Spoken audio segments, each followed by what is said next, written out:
ఉన్నారు? అందరికీ వందనాలు. మేమైతే దేవుని కృప వలన చాలా బాగున్నాం. ఈరోజు లంచ్ చూసే ముందు ఈ ఫ్లవర్ చూడండి, ఎల్లో మందార మా ఇంట్లో కుండీలో పూసింది, చాలా బాగుంది కదా. లంచ్ చూద్దామండి. రైస్ అండి. తర్వాత గెస్ట్లు వచ్చారండి, అందుకని బయట నుంచి నాన్ వెజ్ థాళీ తీసుకొచ్చామండి. ఇంకా రసమలై, ఇంకా జిలేబీ కూడా తీసుకొచ్చామండి. చిన్న మాట, నీవు పని పూనుకొనుము, దేవుడు నీకు తోడుగా ఉండును గాక.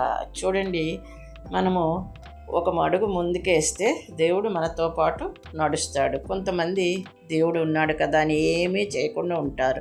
కానీ దేవుడు ఏం చెప్తున్నాడు? నీవు పని పూనుకునుము అంటే ప్రార్థన చేయాలి, ప్రయత్నం చేయాలి, విశ్వాసంతో ముందుకు సాగాలి. ఆయన మనతో ఉంటాడు. ఎలా అంటే బలహీనతలో ఆయన బలం అవుతాడు, సందేహాలలో ఆయన మార్గం చూపుతాడు, కష్టాలలో ఆయన ఆదుకుంటారు.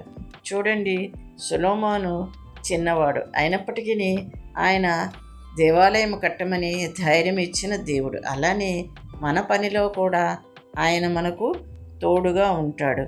కొత్త పని, కొత్త బాధ్యత, కొత్త సేవ ఏదైనా భయపడకుండా మొదలు పెట్టాలి. ఎందుకంటే దేవుడు మనకు తోడుగా ఉన్నాడు.